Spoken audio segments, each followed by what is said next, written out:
Paul Whitaker chose the front steps of First Covenant Church to do it. The congregation had barely finished their closing hymn when he turned to Lindsey Boyd and told her to leave. Not later, not privately, now. He called her a church rat living off his success, a liability to his name, an embarrassment before investors. The elders stood still. The choir watched. Lindsey did not defend herself. What Paul did not know, what no one in that sanctuary knew, was that the $520 million deal he was celebrating existed because of her signature. And by Monday morning, the paperwork would begin to speak. If you believe dignity is tested most in public moments like this, stay with this story until the end. Justice doesn't always shout. Sometimes it arrives in silence. Before we continue, tell us where you're watching from and what your local time is right now. And if you value stories about quiet strength and lawful accountability, consider subscribing so you don't miss what happens next. 12 years earlier, Lindsey Boyd did not look like a woman who would one day control the direction of a $500 million energy acquisition. She looked like a graduate student in a Navy blazer seated in the third row of a continuing legal education seminar in Houston, taking notes in precise, slanted handwriting. She asked no questions during the Q&A. She did not introduce herself to the keynote speaker. She left during the polite applause unnoticed. What no one in that conference hall knew was that Lindsey was the sole beneficiary of Boyd Capital Trust, a private investment vehicle her grandfather had built quietly over 4 decades. The trust held diversified interests in infrastructure utilities, emerging energy, and municipal bonds across 3 states. It did not advertise. It did not court media attention. It preferred boardrooms without cameras and contracts without press releases. Lindsey had grown up inside that philosophy. Her father had told her once when she was 19 and frustrated at being excluded from a deal discussion. Visibility is expensive. Influence is efficient. Learn the difference. She had learned. Paul Whitaker at that time had no such inheritance of restraint. He was 29, sharp-jawed, ambitious, and carrying more student debt than he admitted to anyone. He had just left a mid-sized firm after clashing with a senior partner who told him he was too eager to be seen. Paul took that as a compliment. At the seminar, he was not in the third row. He was at the aisle seat in the front, asking the keynote speaker about cross-state compliance risk in renewable energy tax credits. He asked it not because he had a client in renewable energy, but because he wanted one. Lindsey noticed him then, not because of the question, but because of the way he leaned forward after asking it, as if waiting for applause that never came. They met during the coffee break. Paul initiated the conversation. He complimented her notes, though he had not read them. He asked what firm she worked for. She told him she was doing advisory work connected to private capital management. He heard junior analyst. She did not correct him. They spoke for 20 minutes. Paul talked for 15 of them. Lindsey listened. The omniscient eye knew something Paul did not. Lindsey had already read 3 of his published articles online the night before. She had a habit of researching speakers and participants before attending professional events. His writing revealed intelligence, but also impatience. He wanted acceleration without infrastructure.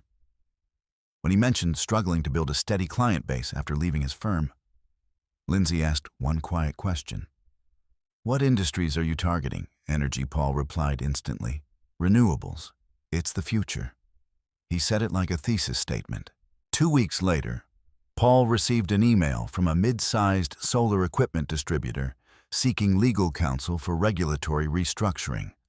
The referral came through a discreet intermediary, an advisor affiliated with a private trust. Paul never traced the origin. He worked relentlessly on that case. He billed carefully, delivered on time, and impressed the client enough to earn 2 more referrals. Within a year, his practice stabilized. He told friends he had built it from scratch. Lindsey attended his small celebratory dinner when he signed a lease for his own office space in downtown Houston. She wore a simple black dress. She congratulated him. She never mentioned that the initial introduction had passed quietly through a network she had known since childhood. It was not deception. It was omission. They married 18 months later in a modest ceremony at a lakeside chapel outside Austin. Paul insisted on writing his own vows. He promised to provide, to protect, to build a life of significance.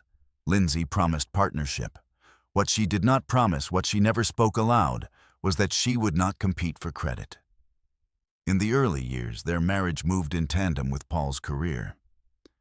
As his client list grew, so did his confidence. He began speaking on panels. He upgraded his suits. He adopted the language of ownership. My clients, my capital strategy, my expansion plan.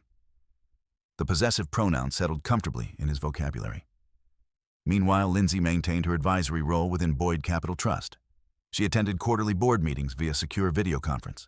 She reviewed portfolios late at night while Paul drafted contracts beside her at the dining table. They worked in parallel silence laptops, open feet occasionally touching under the table. If Paul ever wondered how she afforded her independence, he did not ask directly. Early in the marriage, she had explained that her family managed long-term investments and that she held beneficiary status within a trust structure. He heard family money. He translated it into limited access. He assumed she lived comfortably but not powerfully. He was wrong. Boyd Capital's structure was layered by design. Lindsey did not inherit cash flow. She inherited control rights. She had authority to allocate capital through subsidiary entities, often without her name attached. The trust favored discretion for strategic leverage. Lindsey favored it for emotional peace. As Paul's practice shifted increasingly toward renewable infrastructure clients, Lindsey observed the trend lines with quiet interest.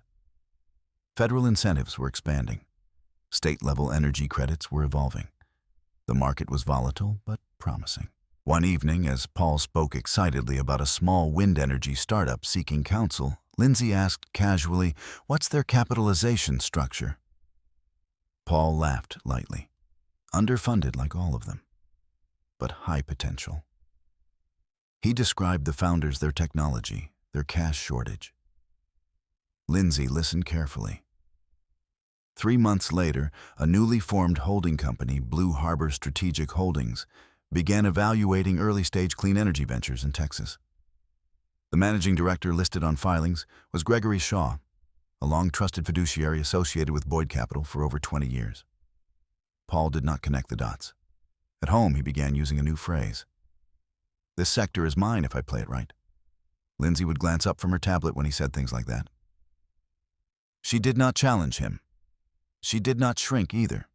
She simply recorded the language in her memory the way she recorded financial figures. The imbalance did not appear dramatic at first. It rarely does. It began in subtleties. Paul preferred introducing Lindsey at networking dinners as my wife rather than by her professional background. When asked what she did, he would answer on her behalf. "She works with some family investments." He meant it affectionately. He also meant it conclusively. Lindsey allowed it. She had no desire for the stage. But influence does not require introduction. Within Boyd Capital's internal reports, her notes grew increasingly focused on energy scalability and legal risk exposure. She mapped out potential long-term acquisitions that would require both capital depth and legal navigation. In the margins of one report, she wrote a single line. "Control is cleaner than applause." Paul never saw that page. The marriage from the outside looked successful. A growing law practice, a tasteful home in Highland Park, Sunday attendance at First Covenant Church, charity donations listed in program booklets. Paul began receiving invitations to speak about ethical entrepreneurship in faith-based business forums. He accepted most of them. Lindsey attended sitting quietly in the second or third row. The omniscient narrator already knew the irony that would one day bloom from those stages. But for now, the story moved slowly, almost gently. At night, when the house was still, Lindsey sometimes reviewed trust documents long after Paul fell asleep. She was not guarding against him. She was preserving optionality. There is a difference. 12 years earlier, nothing had fractured, nothing had cracked. But the structure had already been designed. Paul believed he was building upward. Lindsey was building beneath. And foundations once set do not argue with the walls above them. They simply wait. Blue Harbor Strategic Holdings was incorporated on a quiet Tuesday morning. There was no ribbon cutting, no announcement, just a filing with the Texas Secretary of State and a registered office address in a modest commercial building 2 blocks from a bakery that sold cinnamon rolls the size of dinner plates. The listed managing director was Gregory Shaw. Gregory had silver hair, a patient voice, and 32 years of experience navigating capital structures that preferred to remain invisible. He had served Boyd Capital since Lindsey was in college. He had watched her sit silently through meetings, absorbing patterns long before she was legally allowed to vote. When she called him about Blue Harbor, he did not ask why. Target sector, he asked instead. Grid modernization and renewable storage, Lindsey replied. Early stage but scalable. We prioritize control thresholds over optics. Gregory understood. He always did.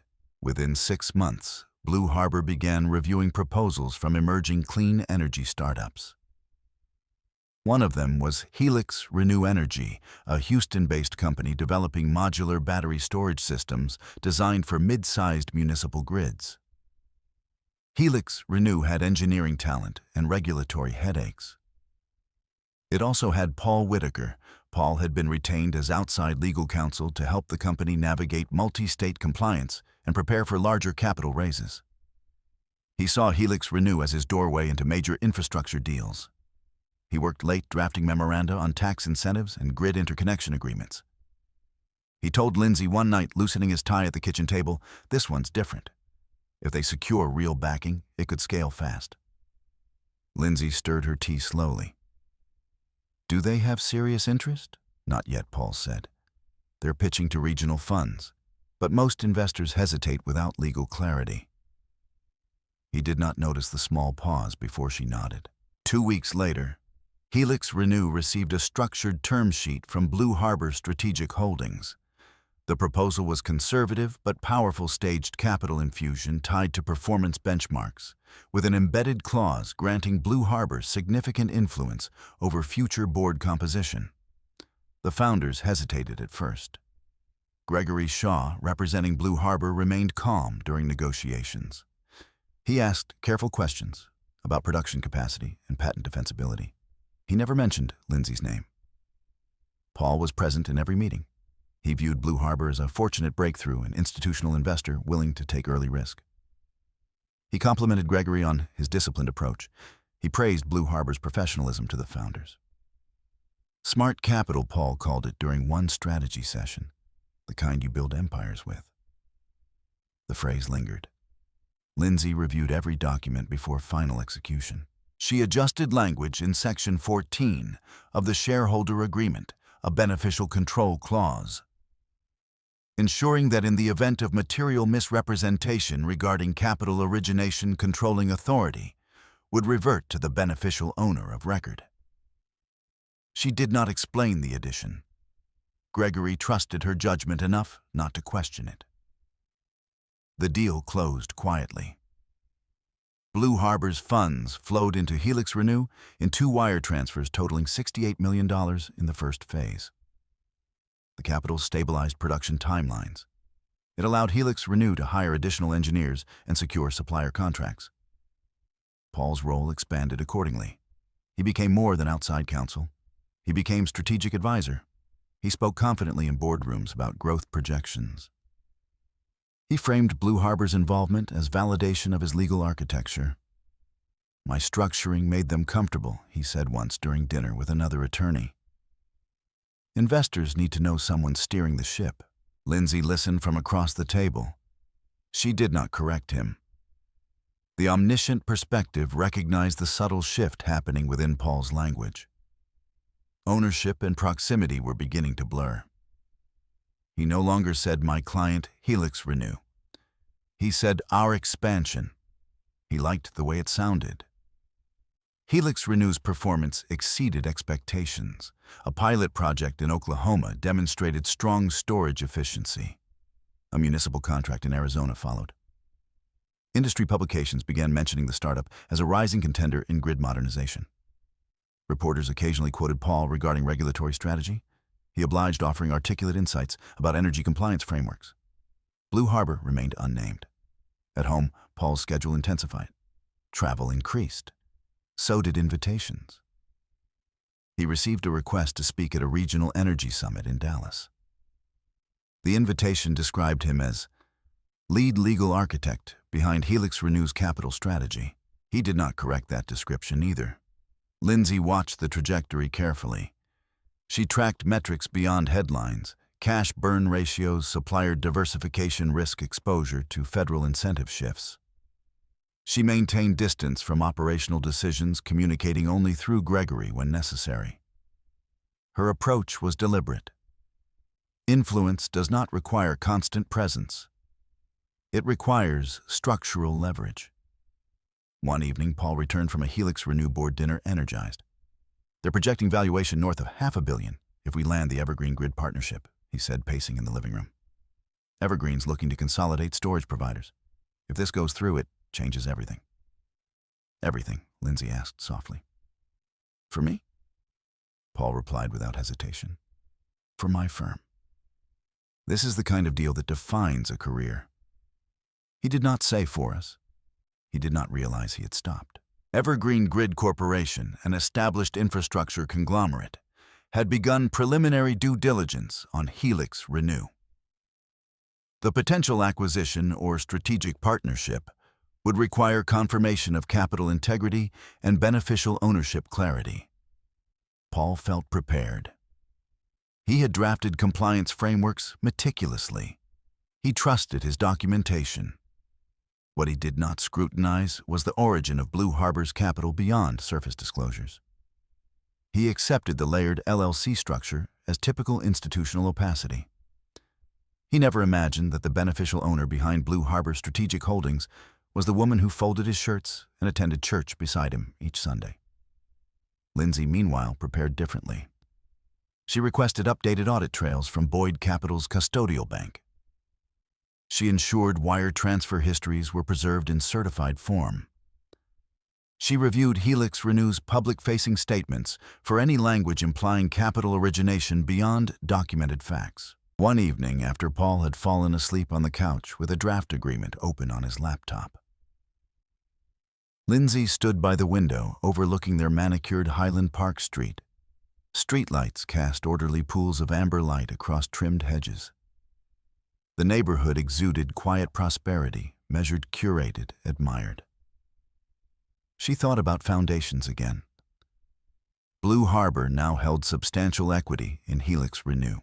The beneficial control clause in Section 14 remained intact. Gregory had confirmed that all capital origination records were fully traceable. Lindsey did not anticipate conflict, but she believed in preparation. In subsequent months, Paul's tone shifted further. At networking events, he spoke of Helix Renew as though proximity equaled authorship. "I built the framework that made this possible," he told a group of venture capital associates. In private, he began referencing Blue Harbor as our institutional backer, sometimes implying he had cultivated the relationship through strategic positioning. He did not lie outright. He simply allowed assumption to do the work. The omniscient narrator observed a widening gap, not in affection, but in awareness.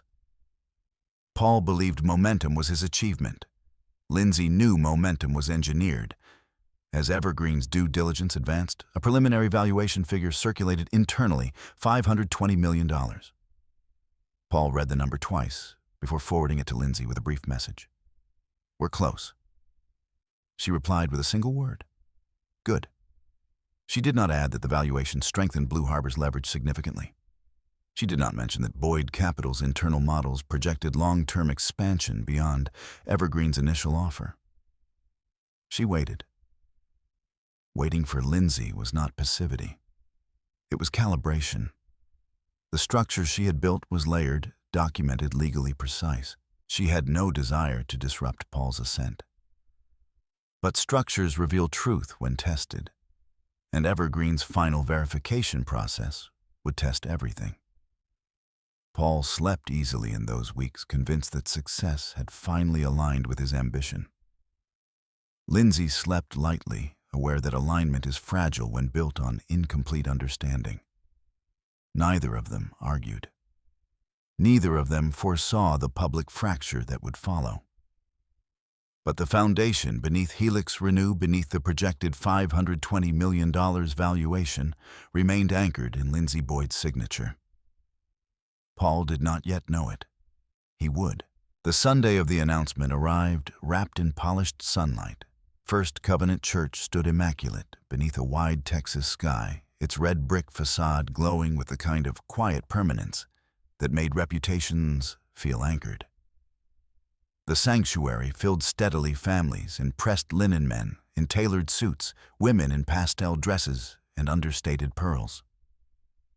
Paul Whitaker stood near the front row, shaking hands before the service began. "Big week ahead," he said more than once, his smile measured but electric. "We're closing something substantial." Lindsey Boyd sat beside him, hands folded loosely in her lap. She wore a simple gray dress and no jewelry beyond her wedding band. If anyone studied her closely, they might have noticed she had brought a small leather notebook in her purse. She rarely went anywhere without it. The sermon that morning centered on stewardship and public testimony. Reverend Michael Grant spoke about integrity in business, about ensuring one's public face aligned with private conduct. Paul listened with a slight forward tilt, as though absorbing affirmation. Lindsey listened differently. She observed the congregation's responses, the nods, the murmured agreements, the glances toward Paul when the pastor mentioned ethical leadership in commerce. News of the pending $520 million deal had already circulated quietly within the church community. Evergreen Grid's potential acquisition of Helix Renew had elevated Paul's status from respected attorney to emerging power figure. After the final hymn, Reverend Grant invited Paul to say a few words. Paul did not hesitate. He stepped to the front, adjusting his cufflinks. His voice carried easily through the sanctuary. "As many of you know, he began, our firm has been working on a transformative partnership in the renewable energy sector. This week, we anticipate finalizing a $520 million agreement that will position Texas at the forefront of grid modernization." Applause followed warm, supportive, proud. Paul continued. He spoke about diligence, perseverance, and vision.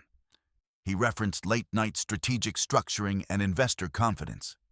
He framed the achievement as a testament to disciplined leadership. Lindsey remained still. From the third pew on the right, Linda Carver, chair of the church's Community Outreach Committee, leaned toward another member and whispered something that caused a subtle ripple of attention toward Lindsey. The whisper reached Paul during the informal reception in the fellowship hall. Linda but approached with a careful smile. "Paul, we're so proud of you," she said. "It's wonderful to see someone from our congregation achieving such prominence." Her eyes shifted briefly to Lindsey. "It's important, especially now that public image stays streamlined." Paul followed her gaze. The omniscient narrator recognized the moment before it fully formed. Public image, streamlined. The words hovered between implication and instruction. Paul nodded slowly. Of course. Lindsey was speaking quietly to an elderly couple near the coffee station when Paul approached her. "Can we talk?" he asked, already guiding her toward the side corridor near the administrative offices. The corridor was not empty. A few members lingered nearby, collecting coats and exchanging farewells. Paul did not lower his voice as much as he believed he did. "Lindsey," he said tightly, "this week is critical. Investors, board members, they're watching everything." She met his eyes calmly. "I understand. I need you to step back," he continued. "No informal conversations. No appearances that could complicate perception." "Complicate?" she asked, not challengingly, but precisely. Paul exhaled frustration, flickering. "You don't project the image I need right now. This is high level. Strategic. The optics matter." He glanced toward the fellowship hall where a few congregants had begun to notice the exchange. "You've been comfortable letting me build this," he added. "Let me finish it cleanly." The word cleanly lingered. Lindsey did not argue. "What are you asking?" she said quietly. Paul hesitated, then crossed a line he would later wish had remained uncrossed. "For now," he said, "I think it's better if you don't attend these public gatherings, especially here. There's talk. I can't afford distractions. Talk about what she asked." He did not specify. Instead, he delivered the phrase that would echo longer than he intended. "Don't make me look like I'm carrying a church rat living off my success." The corridor fell silent in a way that magnified the words. Two congregants standing near the coat rack froze mid-conversation. Linda Carver looked down at her phone with a sudden intensity. Reverend Grant stepped out of his office at the far end of the hall, pausing without intervening. Lindsey absorbed the sentence without visible reaction. She did not flinch. She did not defend herself. She did not remind Paul of Blue Harbor, of wire transfers of Section 14. She simply nodded once. "If that's what you believe is necessary," she said. Paul mistook her composure for concession. He continued, softer now, but no less firm. "This deal is bigger than feelings. I can't risk anything jeopardizing it." He reached into his jacket pocket and removed a small envelope. "I've canceled the joint card for now," he added, "until things settle." The envelope contained a single credit card, her name embossed beneath his. A practical gesture in his mind, a symbolic one in reality. Lindsey took the envelope without looking inside. Around them, the hallway air felt heavier. Reverend Grant approached cautiously. "Is everything all right?" Paul straightened instantly. "Of course, just logistics." Lindsey met the pastor's eyes and offered a polite smile. "We're fine." The service had ended minutes earlier, but the sanctuary still held a faint echo of hymn notes. Outside, sunlight remained bright and untroubled. Inside, a fracture had occurred, not loud, not dramatic, but decisive. Lindsey walked back through the fellowship hall alone. Conversations quieted as she passed. She did not hurry. She did not lower her gaze. At the exit doors, she paused briefly to look at the stained glass window, depicting stewardship and sacrifice. The irony did not need narration. In the parking lot, Paul remained inside, surrounded by congratulatory handshakes. He believed he had protected momentum. Lindsey drove home without music. That evening, in the quiet of their Highland Park house, Paul spoke little. He moved through rooms with restless energy, taking calls, reviewing draft agreements, confirming timelines with Evergreen's counsel. Lindsey went upstairs. She opened her leather notebook. Under the date, she wrote carefully church corridor, public dismissal, phrase used, church rat living off my success. Card canceled, witnesses present. She did not add commentary. Documentation for her was not about revenge. It was about clarity.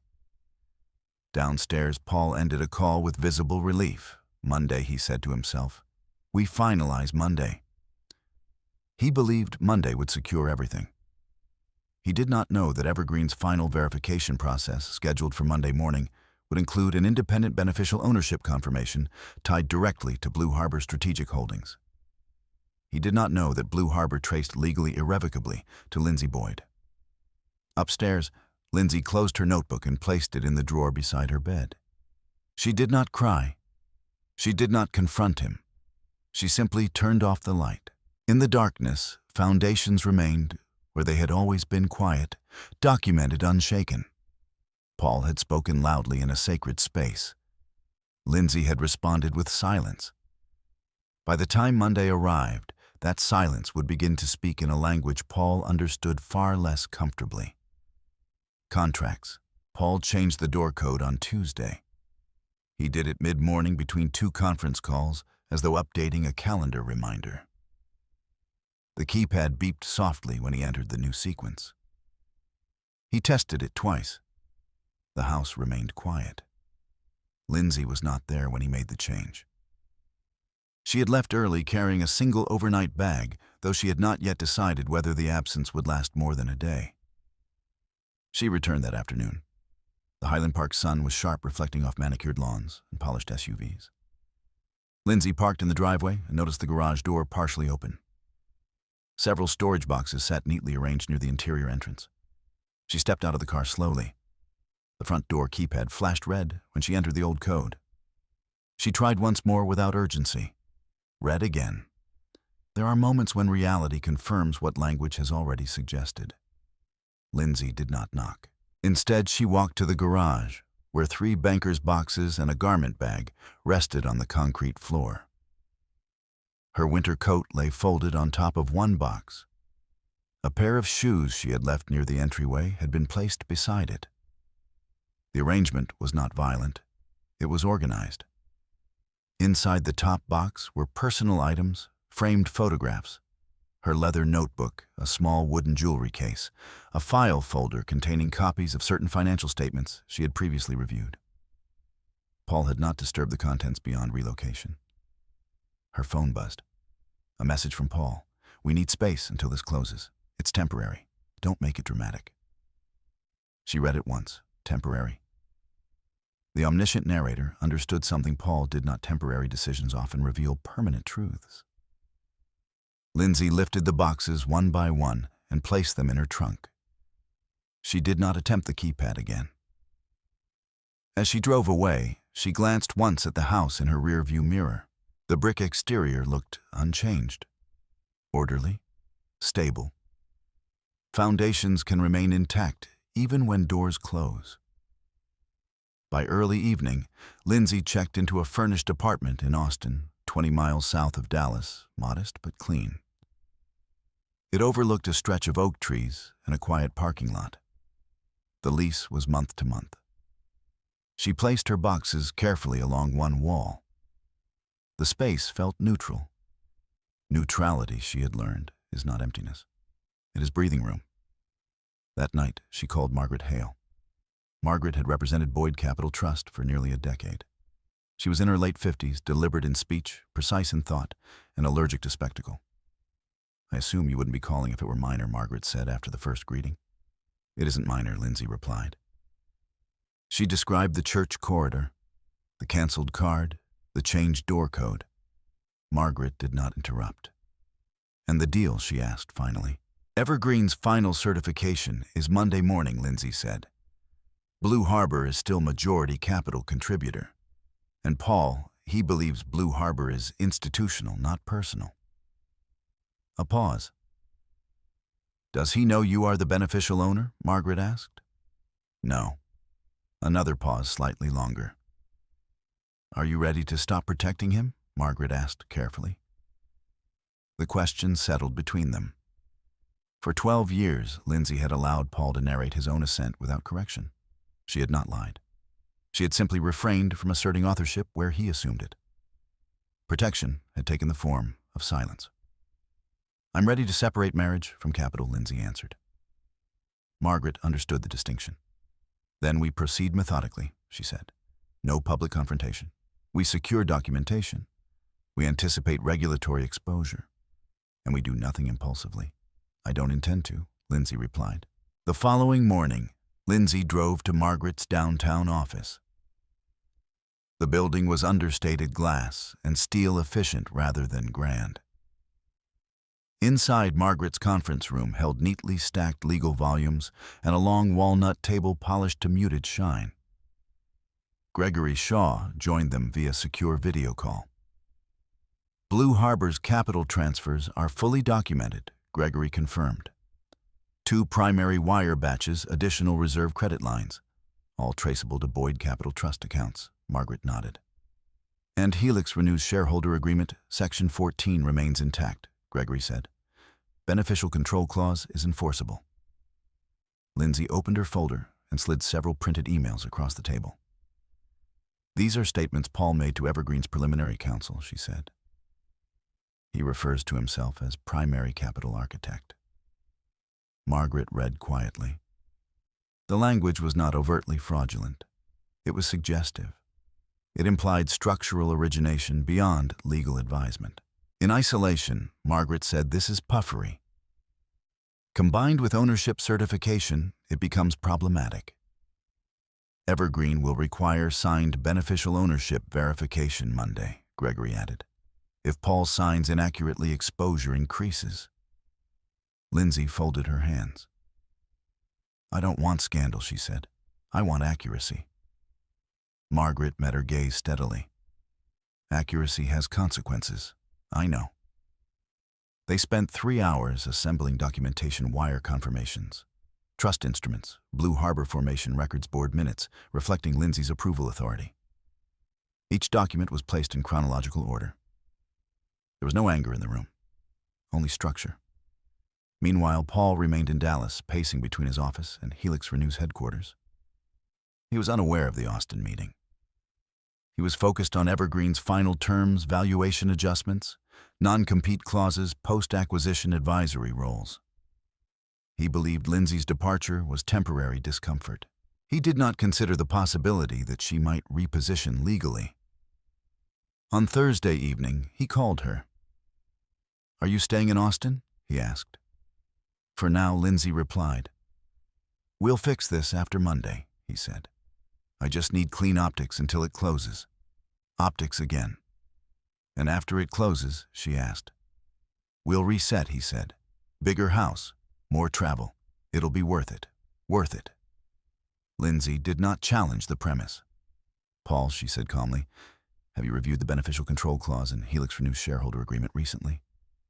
A brief silence. Why would I? He asked lightly. I drafted it. Review section 14, she said. Before Monday. He exhaled, faint irritation entering his voice. This isn't the time for technicalities. It's precisely the time, she replied. She ended the call gently. In his office later that night, Paul reopened the shareholder agreement. He skimmed familiar sections until he reached section 14. Beneficial control clause. He read it once. Then again. The clause stipulated that in the event of material misrepresentation regarding capital origination or beneficial ownership, controlling rights would revert to the beneficial owner of record with authority to suspend executive representation. Paul leaned back in his chair. Blue Harbor Strategic Holdings. He opened Blue Harbor's initial filings. Managing Director Gregory Shaw. Ownership layered LLC structure referencing a trust instrument. He had never requested underlying trust documentation. He assumed institutional anonymity. A thin line of discomfort formed beneath his confidence. In Austin, Lindsey closed her laptop and stepped onto the apartment balcony. The evening air was cooler there. Oak branches shifted gently in the wind. She did not feel triumphant. She felt clear. Marriage had blurred authorship. Paperwork clarified it. She had not initiated exposure. She had initiated separation of narrative from record. On Friday morning, Margaret drafted a preliminary notice, not filed, not sent, simply prepared. It outlined Blue Harbor's capital contributions and reserved Lindsey's rights under Section 14. They would not deploy it unless necessary. Monday would decide necessity. Paul spent the weekend rehearsing statements for Evergreen's final certification call. He believed he was days away from validation. Lindsey believed he was days away from revelation. Neither raised their voice, neither threatened. But the paper trail now sat assembled, chronological, undeniable. And paper, unlike pride, does not bend to tone. Monday arrived without ceremony. There was no thunderstorm, no symbolic crack of lightning splitting the Texas sky. The morning unfolded with administrative indifference emails, queued coffee, poured calendars, alerting professionals to obligations they believed they understood. At 8:30 a.m., Evergreen Grid Corporation's due diligence team initiated the final verification sequence for the Helix Renew acquisition. Paul Whitaker sat in his downtown Dallas office tie, precisely centered desk immaculate. A leather-bound portfolio rested open before him. Inside were summaries of regulatory compliance tax exposure analyses and executive transition proposals. He felt prepared. Across the state in Austin, Lindsey Boyd sat at Margaret Hale's conference table with a similar portfolio, thicker, more chronological, less decorative. Gregory Shaw, joined by encrypted video link, again his expression steady. This is the stage where assumptions collapse, Margaret said quietly, reviewing her notes. Verification is less forgiving than negotiation. Lindsey nodded once.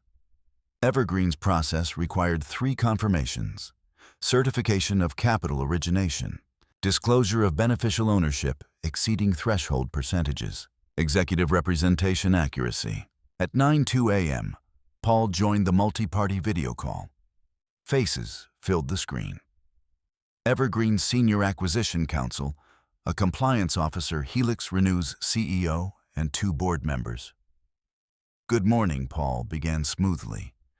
"We're aligned on documentation delivery." Evergreen's counsel, a woman named Rebecca Langford, did not waste time on pleasantries. "We are conducting final beneficial ownership validation," she said. "We require direct certification of Blue Harbor Strategic Holdings' capital origin and controlling interest." Paul nodded confidently. "Blue Harbor is a structured institutional vehicle," he replied, "fully compliant, layered for risk insulation." Rebecca's expression did not shift. "We require underlying beneficial owner confirmation," she said. "Our threshold for acquisitions of this size mandates transparency at the trust level." Paul's confidence thinned slightly. "Blue Harbor's managing director can provide attestation," he offered. "We've already requested that," Rebecca replied. "However, per second guidance attestation must align with registered beneficial control. We will not close without documentation." A quiet settled across the call. Paul muted himself briefly and dialed Gregory Shaw. Gregory did not answer immediately. In Austin, Gregory's phone vibrated silently on the conference table beside Lindsey. Margaret raised an eyebrow. "We expected this," she said calmly. "Answer," Gregory asked Lindsey. "Yes," she replied. Gregory accepted Paul's call and merged it. "Gregory," Paul said briskly, unaware the line was shared in Austin. "Evergreen needs direct beneficial owner certification. Can you provide that?" Gregory's tone remained even. "Certification will reflect the recorded beneficial owner of Blue Harbor Strategic Holdings," he said. "Which is institutional," Paul pressed. There was a brief pause. "No," Gregory said. "It is not institutional." The word landed without force, but with precision. Paul's throat tightened. "Gregory," he said carefully, "this isn't the time for abstraction." "It isn't abstraction," Gregory replied. "Blue Harbor's beneficial owner is Lindsey Boyd." Silence. In Dallas, Paul stared at his desk as if the grain of the wood might rearrange into something more manageable. In Austin, Lindsey watched the muted version of Paul on her own screen, his face temporarily absent from the Evergreen call while he processed the side conversation. "She," what Paul said, lowering his voice instinctively, though no one in his office was present. "Lindsey Boyd holds controlling beneficial interest through Boyd Capital Trust," Gregory said. "All wire transfers originated from trust accounts under her authority." Paul's pulse shifted into his ears. "You're telling me my wife is the capital source," he said. "Yes. And you didn't think that was relevant to disclose?" "It was not my disclosure to make," Gregory answered. Ownership was properly recorded. Paul ended the side call abruptly and returned to the Evergreen conference. Rebecca Langford was waiting. "Mr. Whitaker," she said evenly, "we require clarification. Our compliance team has identified Boyd Capital Trust as the originating capital source behind Blue Harbor. Please confirm beneficial ownership." Paul hesitated for a fraction too long. Helix Renew's CEO shifted uncomfortably in his chair. "Yes," Paul said finally. "Blue Harbor traces to Boyd Capital Trust. And who holds controlling interest in that trust?" Rebecca asked. The question was clinical. Paul inhaled once. "Lindsey Boyd," he said. Rebecca nodded slightly. "For our records, is Lindsey Boyd involved in Helix Renew's board or executive decision-making?" "Not operationally," Paul replied quickly. "Does she hold rights under Section 14 of the shareholder agreement?" Rebecca continued. Paul's eyes flicked instinctively toward his printed documents. "Yes," he said. "Then any executive representation must align with her controlling authority," Rebecca concluded. "We will require her certification in addition to yours before proceeding." The shift was subtle but seismic. Authority had moved. In Austin, Margaret made a brief note. "Evergreen will pause until we respond," she said. "Send nothing yet," Lindsey replied. Back in Dallas, the call concluded with procedural language about pending documentation. Paul remained seated after the screen went dark. He replayed the corridor at First Covenant Church in his mind, the phrase he had used, the envelope containing the canceled card, the changed door code. He opened his email. There, time-stamped at 10:14 a.m., was a formal message from Margaret Hale. Subject: Notice of beneficial ownership clarification. The tone was restrained. It outlined Blue Harbor Strategic Holdings capital origination, Lindsey Boyd's controlling beneficial interest, her rights under Section 14, a request for immediate correction of any executive misrepresentation in pending acquisition documents. No accusation, no insult, just structure. Paul leaned back in his chair, feeling the room narrow. He was not accused of fraud yet. But the risk line was visible. If Evergreen perceived intentional misrepresentation, they could suspend the acquisition, notify regulatory bodies, initiate independent investigation. His professional reputation, carefully cultivated within legal circles and church networks, now hinged on alignment with a woman he had publicly dismissed. He dialed Lindsey. She answered on the second ring. "You knew," he said without greeting. "Yes," she replied. "You let me speak for months, as if what?" she asked quietly. "As if I built this." "You built your role," she said. "I funded the structure." Paul pressed his fingers to his temple. "Why didn't you tell me? You never asked," she answered. The simplicity of it unsettled him more than accusation would have. "I need your certification," he said finally. "I will provide accurate certification," she replied. "Nothing more, nothing less." "And Section 14, he asked. "It remains in force." He understood then. Control was not emotional.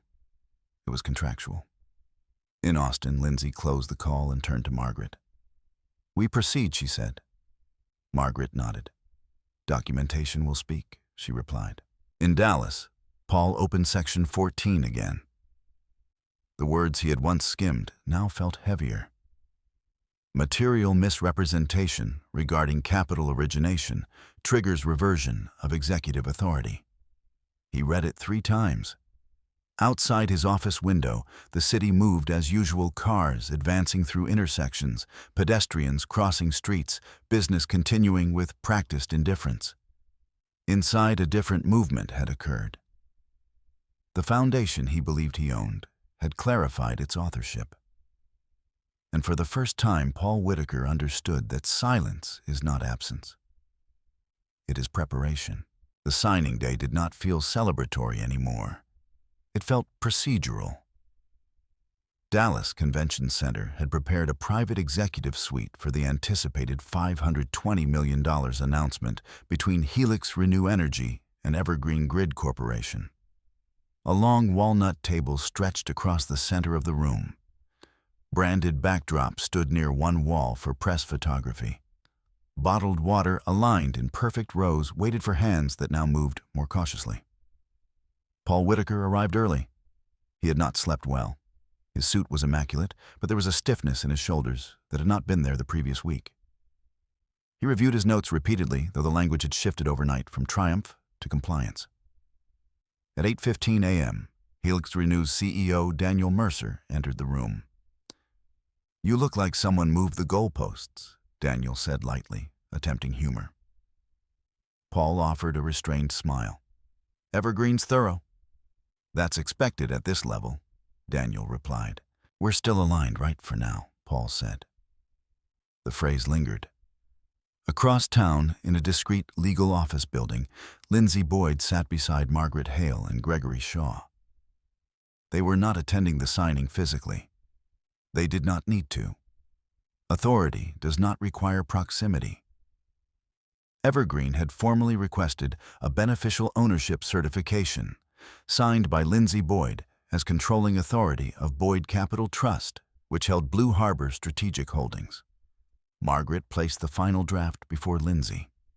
The document was concise: confirmation of capital origination, confirmation of controlling beneficial interest, affirmation of accuracy under penalty of perjury, reservation of rights under Section 14 of Helix Renew's shareholder agreement. Lindsey read every line twice. She did not add adjectives. She signed. Her signature was steady. At 9:02 a.m., Evergreen's legal team reconvened the executive parties inside the convention center's suite. Rebecca Langford entered with a slim folder. "We have received certification from Lindsey Boyd," she said evenly. "We will incorporate this into final documentation." Paul exhaled, though the relief was partial. Rebecca continued. "However, we require clarification regarding prior public representations made by Helix Renew's executive counsel concerning capital origination." Daniel Mercer glanced at Paul. "What clarification?" Daniel asked. Rebecca opened her folder and removed a printed transcript. "This is from a regional energy summit in March," she said. Mr. Whitaker described himself as the primary architect of Helix Renew's capital structuring and investor acquisition. Paul recognized the panel instantly. His words had been confident, unguarded. "I was referring to legal structuring," he said carefully, "not capital origination." Rebecca nodded slightly. "That distinction must be reflected in our public announcement," she said. "We cannot proceed with language that implies misrepresentation of capital source." The adjustment was surgical, but it shifted narrative ownership. In Austin, Lindsey received a forwarded draft of the revised press release. Original phrasing under the strategic legal leadership of Paul Whitaker, Helix Renew, secured transformative institutional capital, enabling its expansion. Revised phrasing: Helix Renew secured transformative capital through Blue Harbor Strategic Holdings, a vehicle backed by Boyd Capital Trust with legal counsel provided by Paul Whitaker. The difference was subtle to an untrained reader. To Paul, it felt seismic. His name had moved from architect to counsel. Accurate, precise, diminished. Back in the convention center suite, cameras were adjusted. Reporters from regional business publications prepared to document the announcement. Daniel Mercer stepped to the podium first. "Today marks a significant milestone for Helix Renew," he said. "Through strategic capital backing from Blue Harbor Strategic Holdings and Boyd Capital Trust, and with legal counsel support from Paul Whitaker, we are entering a partnership with Evergreen Grid Corporation valued at $520 million. Applause followed. Paul clapped once, then stopped. He had imagined this moment differently. In his earlier rehearsals, he stood at center narrative. Today, he stood adjacent to it. Rebecca Langford remained composed. "The integrity of capital disclosure is foundational at this scale," she added. "We appreciate all parties' cooperation in ensuring transparency." Transparency. The word carried weight. Across town, Lindsey watched a live stream of the announcement on a muted screen.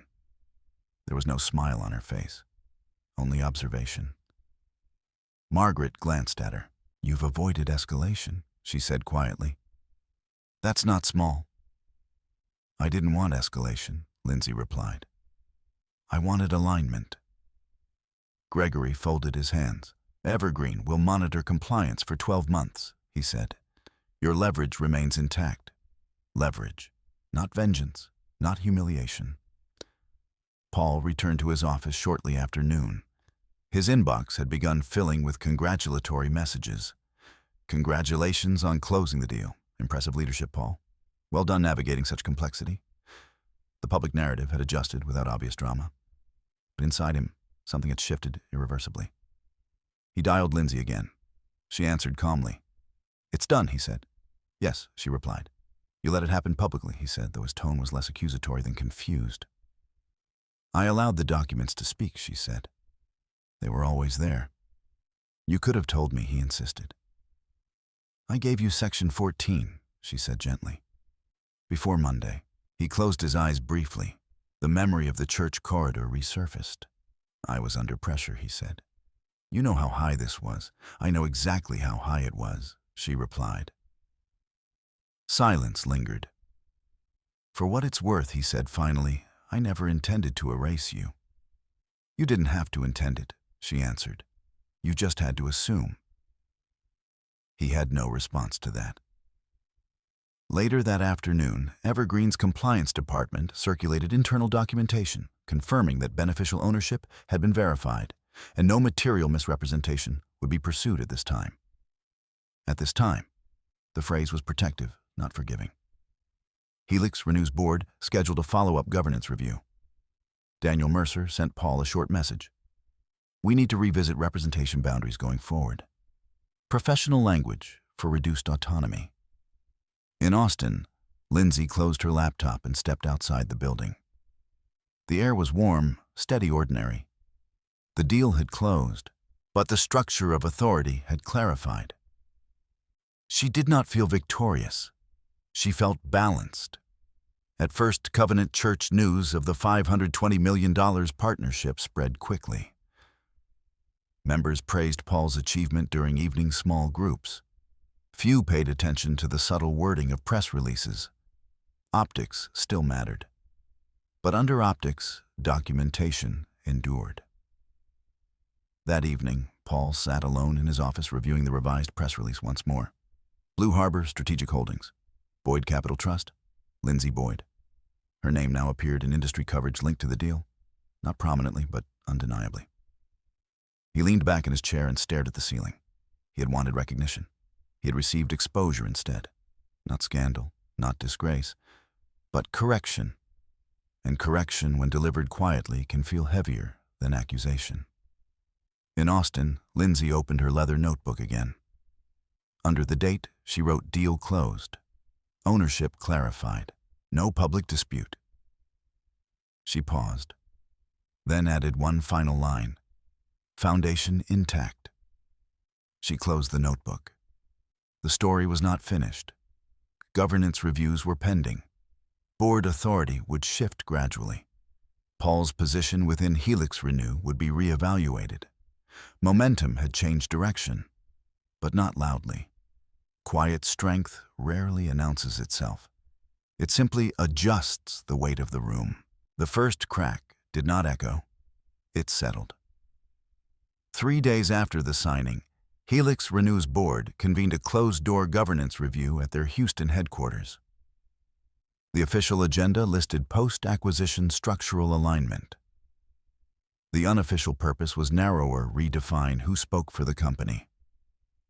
Paul arrived carrying a leather portfolio that suddenly felt heavier than it had a week before. Inside the boardroom, Daniel Mercer sat at the head of the table. 2 independent directors dialed in remotely. Gregory Shaw occupied a seat near the far end, representing Blue Harbor Strategic Holdings. His presence, once peripheral, now carried quiet gravity. Paul noticed it. He also noticed the empty chair reserved for a beneficial owner representative. Lindsey had declined to attend in person. Instead, Margaret Hale had submitted a formal notice designating Gregory as proxy under Section 14 authority for matters concerning capital integrity and executive representation. Paul had read that notice twice the night before. Daniel cleared his throat. Let's begin, he said. First item, clarification of external communication authority following Evergreen's compliance review. The language was neutral. The implication was not. One of the independent directors, Susan Caldwell, spoke first. We need defined boundaries, she said. Investor confidence depends on consistency between capital source and public narrative. Paul folded his hands on the table. My public statements reflected my legal role, he said carefully. Any perception otherwise was unintentional. Gregory's voice entered calmly. Perception carries regulatory weight at this scale, he said. Blue Harbor's interest is stability, not attribution. Stability, not attribution. Paul understood the distinction. Susan Caldwell glanced at her tablet. Evergreen's legal team flagged potential ambiguity, she said. They chose not to escalate, but they documented the concern. Documented. The words seemed to follow him everywhere now. Daniel leaned forward. Paul, this isn't about blame, he said. It's about governance. It was both. A printed proposal slid across the table toward Paul. Executive representation adjustment. All public capital origin statements must be reviewed by Blue Harbor's designated representative. External speaking engagements require board-level communication alignment. Legal counsel role to be clearly separated from capital authority in documentation. Paul read each bullet point without expression. He recognized the shift immediately. This was not termination. It was containment. Gregory watched him without hostility. "We're preserving the deal," Gregory said. "And your position, provided alignment continues." Alignment. The crack widened, not explosively, but structurally. In Austin, Lindsey received live updates through secure messaging from Margaret, who had dialed into the meeting silently. Margaret summarized succinctly, "They are limiting his representation authority." Lindsey responded with a single word, "Understood." She did not celebrate. She did not instruct further action. The structure was adjusting on its own. Back in Houston, Paul set the document down. "I accept the revised boundaries," he said. His voice remained steady. It cost him more than he allowed to show. After the meeting adjourned, Daniel lingered. "You should have told us earlier," Daniel said quietly. "Told you what Paul asked." "That your wife controlled the capital," Daniel replied. Paul met his gaze. "It wasn't operational," he said. "It was structural," Daniel answered. Structural. The distinction had finally crystallized. Paul left the building and stepped into the humid Houston afternoon. Traffic noise blurred into a steady hum. He felt for the first time in years, not like the architect of momentum, but like a participant in someone else's blueprint. He called Lindsey. She answered after one ring. "They adjusted my authority," he said. "I expected they would," she replied. "You expected everything he said, not accusing observing." "I prepared," she corrected gently. Silence stretched between them. "You could have dismantled me," Paul said. "Yes," she replied. "And you didn't." "No," he exhaled. "Why?" "Because dismantling isn't alignment," she said. "It's noise." He closed his eyes briefly. "Lindsey, I was wrong at the church." The words came slowly, as though each one required negotiation with pride. She did not respond immediately. "Public words create private records," she said finally. "I know," he answered. "I'm not interested in humiliating you," she continued. "I'm interested in truth-holding." He leaned against his car door, absorbing that. "What happens now?" he asked. "That depends on whether you prefer image or structure," she said. He understood the choice more clearly now. Image had elevated him. Structure had corrected him. That evening at First Covenant Church, small group discussions referenced the $520 million deal again. Congregants praised Paul's resilience under pressure. Few were aware of the boardroom adjustments. Linda Carver mentioned almost casually that Lindsey had not attended services in weeks. "She's probably overwhelmed," someone suggested. Perhaps. In Austin, Lindsey sat at the small apartment desk reviewing quarterly projections for Boyd Capital. The Helix Renew equity now represented a significant portion of the trust's renewable portfolio. Control had not changed. Clarity had. Margaret called near dusk. "They've contained it," she said. "No regulatory escalation. But his authority is reduced," Good Lindsey replied. "You don't sound satisfied," Margaret observed. "I'm not dissatisfied," Lindsey said. "It was necessary." Margaret paused. "And personally," Lindsey looked out at the oak trees beyond the balcony. "Personally is separate," she said. For 12 years, she had allowed proximity to blur authorship. Now, authorship stood documented. That did not automatically repair intimacy. That required something different. Later that night, Paul returned to the Highland Park house. The new door code glowed faintly under the porch light. He hesitated before entering it. Inside the house felt larger without Lindsey's quiet presence. Her absence did not echo loudly. It simply altered the air. He walked into the kitchen and noticed the leather notebook still missing from its usual place near the counter. Documentation had moved. He sat at the dining table where they had once worked side by side. He opened his laptop and drafted an email. Subject: clarification of public statements. He addressed it to the Helix Renew Board, an Evergreen's compliance team. The message acknowledged his role as legal counsel, the capital origin through Boyd Capital Trust, the importance of precision in representation. He did not apologize theatrically. He corrected language. He pressed send. It was the first time in years he had adjusted narrative without being prompted. In Austin, Lindsey received a forwarded copy from Margaret. She read it once. He had chosen structure. The crack had not shattered the foundation. It had revealed it. Quietly. The boardroom collapse did not happen in a single explosive meeting.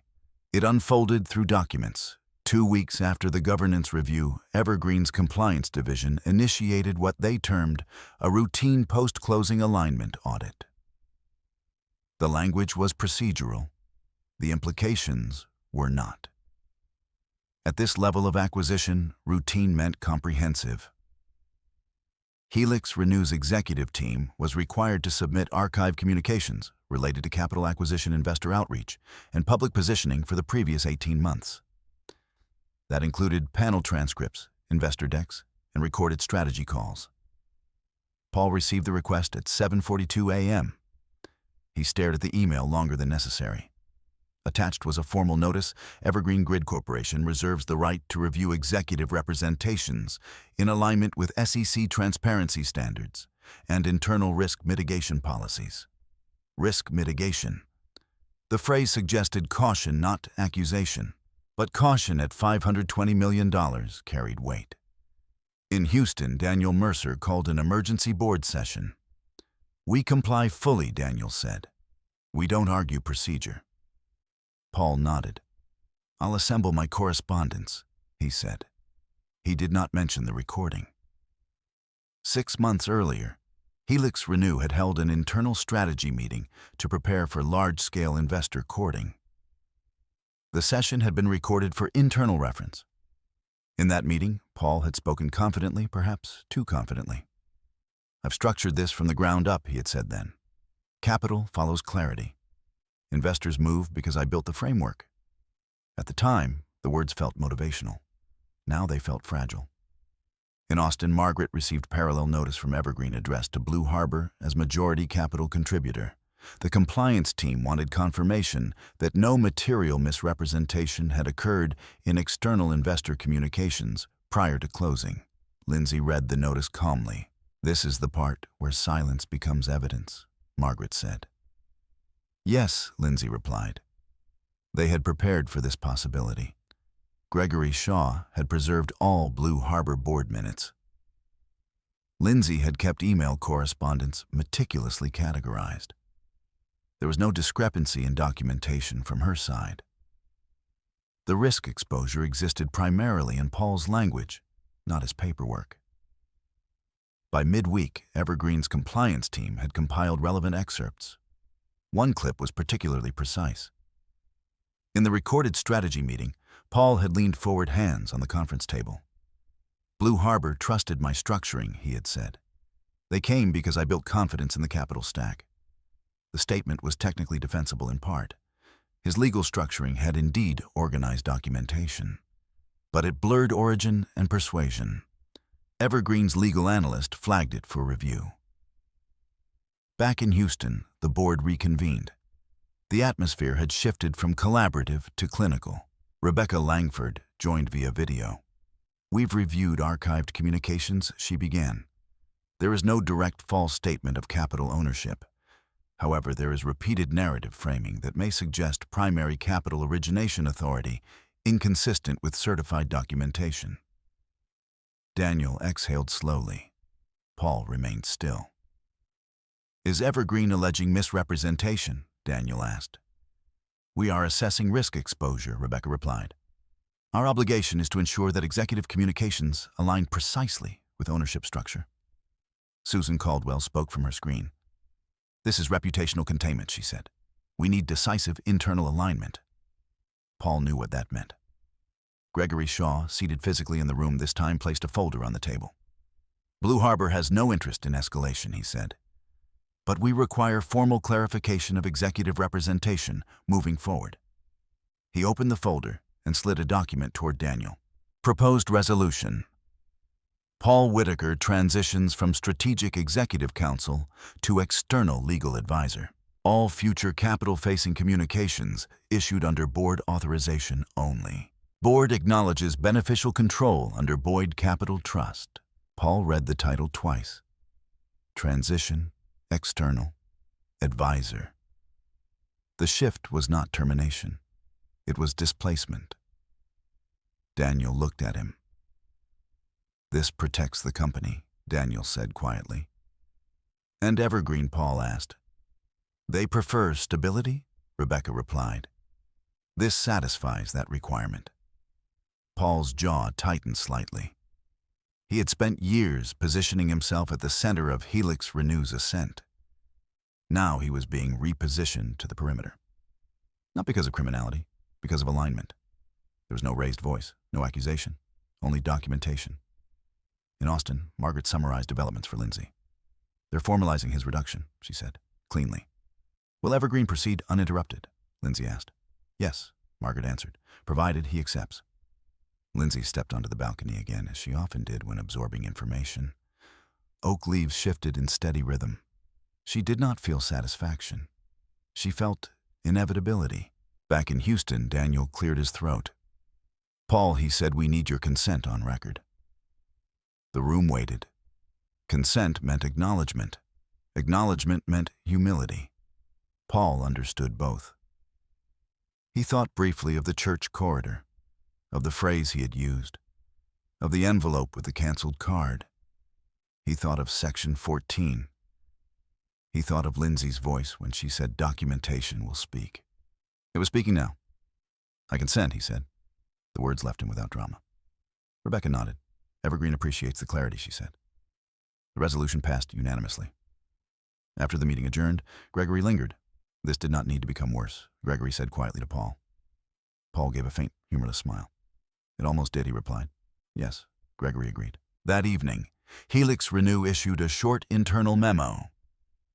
Effective immediately, Paul Whitaker will serve as external legal advisor to Helix Renew Energy, continuing to provide regulatory expertise, while executive capital communications will be directed through the board. The wording was respectful, professional, definitive. At First Covenant Church, the memo circulated quietly among business-minded members. Some expressed confusion, others framed it as strategic scaling. Public image remained largely intact. But within professional circles, the adjustment was understood. Paul returned to Highland Park after sunset. He walked into the house and paused in the dim foyer. The space felt unchanged, but he did not. He sat at the dining table again, the same place where Lindsey once reviewed portfolios beside him. His phone vibrated. A message from Lindsey. "I've reviewed the resolution. It protects the company. Nothing accusatory. Nothing triumphant." He typed a reply. "It protects you, too." 3 dots appeared briefly on his screen, then disappeared. No response. In Austin, Lindsey placed her phone face down. Protection was never her objective. Alignment was. Helix Renew's stock valuation stabilized within 48 hours of the governance update. Evergreen issued a brief statement reaffirming confidence in the partnership. Regulatory escalation never materialized, because the structure had corrected itself before fracture. In the quiet of her apartment, Lindsey opened her leather notebook again. Under the date, she wrote executive authority reduced. No regulatory action initiated. She paused, then added, "Board stability preserved?" She closed the notebook gently. The boardroom had not erupted. It had recalibrated. And recalibration, when done quietly, leaves fewer scars but clearer lines. Paul lay awake that night longer than usual. He was not ruined. He was not disgraced. But he was no longer central. He understood now that capital carries memory. Documentation carries gravity. And silence, when prepared, carries power. The collapse had not been dramatic. It had been deliberate. The legal notice arrived on a Thursday afternoon, not with urgency, but with precision. It was delivered electronically and by certified mail to Paul Whitaker's office in Dallas.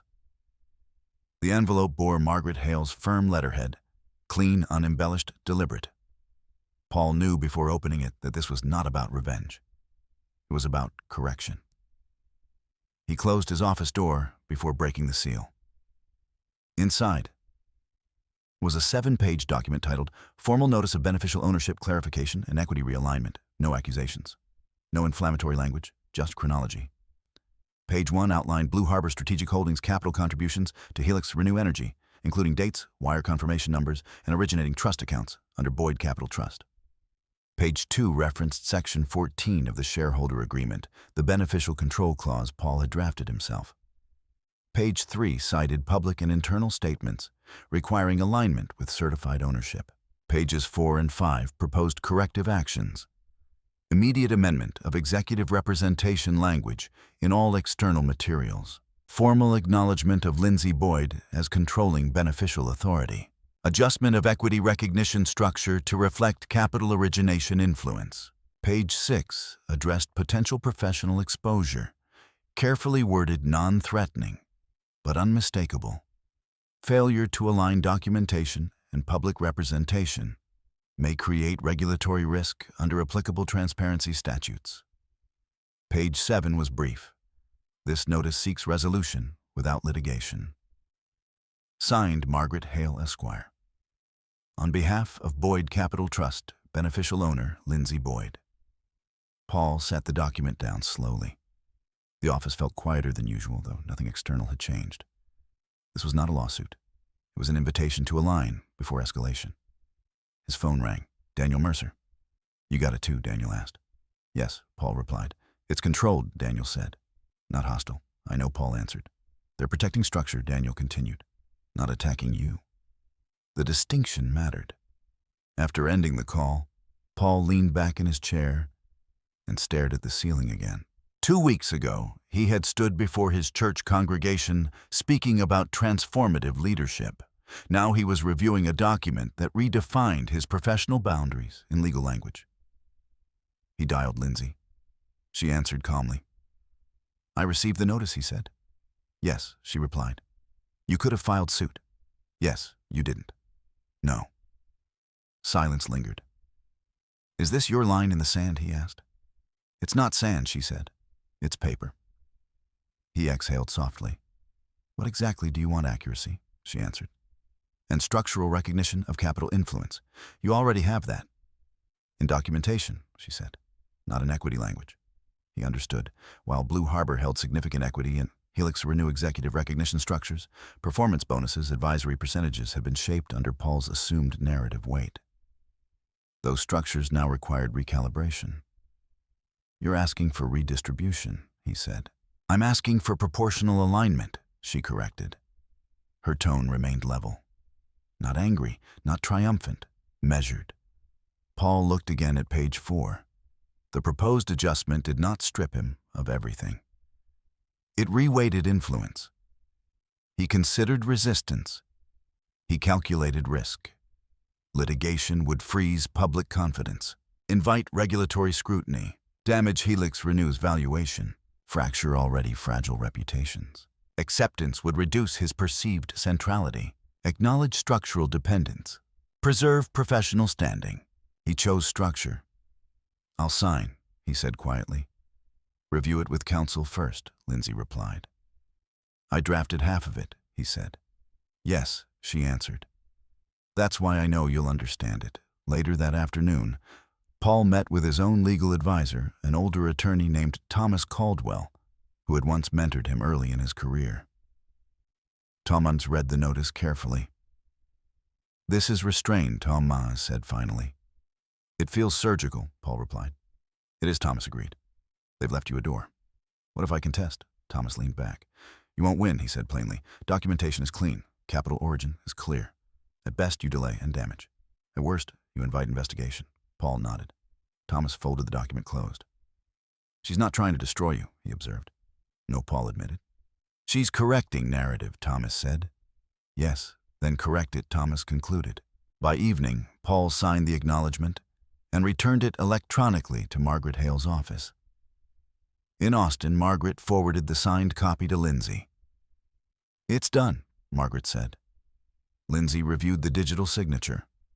No flourish, no protest, just compliance. "File it," she said. Margaret nodded. Helix Renew's board convened a brief follow-up session to ratify the equity realignment. Gregory Shaw presented the amended structure Blue Harbor's influence formally reflected in advisory allocation. Executive compensation language adjusted to reflect legal counsel role exclusively. Beneficial ownership acknowledgement appended to governance documents. The vote passed unanimously. No headlines reported it. No media outlet cared about internal equity adjustments. But within corporate structure, weight had shifted. That evening, Paul drove to Austin unannounced. He did not call ahead. He parked outside Lindsey's apartment building and sat in his car for several minutes before texting, "I'm downstairs." A pause. Then, "You can come up." The apartment door opened quietly. Lindsey stood in the entryway, posture steady. He noticed immediately how small the space was compared to Highland Park. How uncluttered, how intentional. "I signed," he said. "I know," she replied. He stepped inside. The air smelled faintly of cedar. "I never meant for it to become this," he said.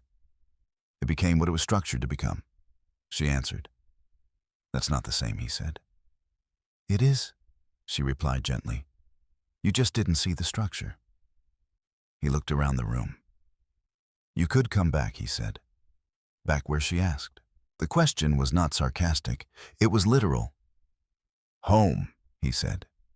She met his gaze evenly. "You changed the code," she said. He swallowed. "I can change it back." She walked to the small kitchen counter and rested her hands lightly against it. "This isn't about codes," she said. "It's about authorship." He felt the weight of that word again. "I built my career," he said. "Yes," she agreed. "You did. And you funded the foundation," he said. "Yes, and I assumed that made it mine." She did not answer immediately. "Assumption is quiet," she said. "Until it isn't." He nodded slowly. "I don't know how to undo that," he admitted. "You don't undo it," she said. "You acknowledge it." Silence settled between them, not hostile, not tender, but honest. Outside, the evening traffic hummed softly. Inside, two professionals stood in a room shaped by documentation and decisions. "I won't fight you," he said finally. "I never asked you to," she replied. He looked at her as though seeing something new. Not power, not wealth, but steadiness. "What happens next?" he asked. "That depends on whether you can separate image from integrity," she said. He did not answer. Because for the first time, he was unsure which one he had valued more. News travels differently inside a church. It does not arrive as headlines or press releases. It moves through prayer requests, cautious inquiries, and conversations held near coffee urns after Sunday service. By the time autumn settled over Dallas, most members of First Covenant Church had heard some version of what happened with Paul Whitaker and the Helix Renew deal.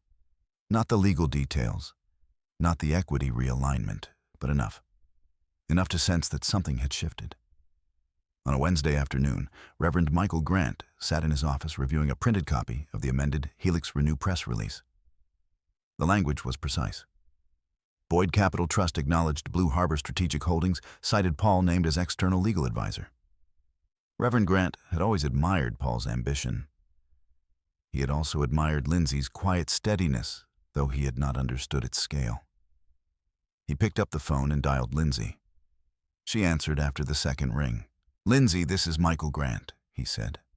"I know," she replied gently. "I've been meaning to reach out," he continued. "We've missed you." "I've been in Austin," she said. "I'm aware," he answered.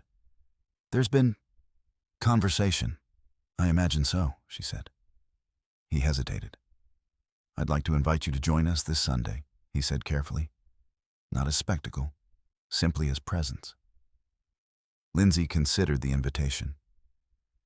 "I appreciate that," she replied, "but I won't return as a subject of correction." "No one intends to correct you," he said. "Correction already happened," she answered, quietly. Reverend Grant exhaled softly. "Paul has been under pressure," he said. "Yes," Lindsey replied. "And you?" he asked. "I've been clear," she said. There was no bitterness in her voice. That unsettled him more than anger might have. On Sunday morning, Paul attended service alone. He stood in his usual place near the front pew. Conversations paused slightly when he entered, then resumed with polite warmth. Several members shook his hand. "Praying for you," one said. "Strong leadership through trial," another offered. Paul thanked them, his smile controlled. During the sermon, Reverend Grant spoke about humility not theatrically, not pointedly, but deliberately. Authority, he said from the pulpit, is not diminished by acknowledgement. It is clarified by it. Some congregants glanced subtly toward Paul. He did not look up. After the service, the church elders convened a brief private meeting in a side office. Linda Carver was present, along with 2 deacons and Reverend Grant. "We need alignment," Linda said, "publicly and internally. Alignment with what one deacon asked." "With truth," she replied. Reverend Grant nodded. "We are not a courtroom," he said, "but we are a community." Linda hesitated. "There was public dismissal," she said quietly. In the corridor, the words hung in the air. Reverend Grant had witnessed that moment. He had chosen not to intervene then, believing it to be marital tension.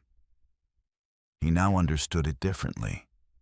"We will not stage reconciliation," he said firmly, "nor will we stage condemnation." "So what do we do?" the deacon asked. "We invite accountability," Reverend Grant replied. That afternoon, Paul received an email from the church board requesting a private meeting regarding public conduct and representation. He closed his eyes briefly when he read it. This was no longer about Helix Renew. It was about witness. On Tuesday evening, Paul sat across from Reverend Grant and 3 elders in the same side office where he had once discussed charity initiatives and business mentorship programs. The tone was measured. Paul Reverend Grant began, "We are not here to question your professional matters. Those appear resolved." Paul nodded. "We are here."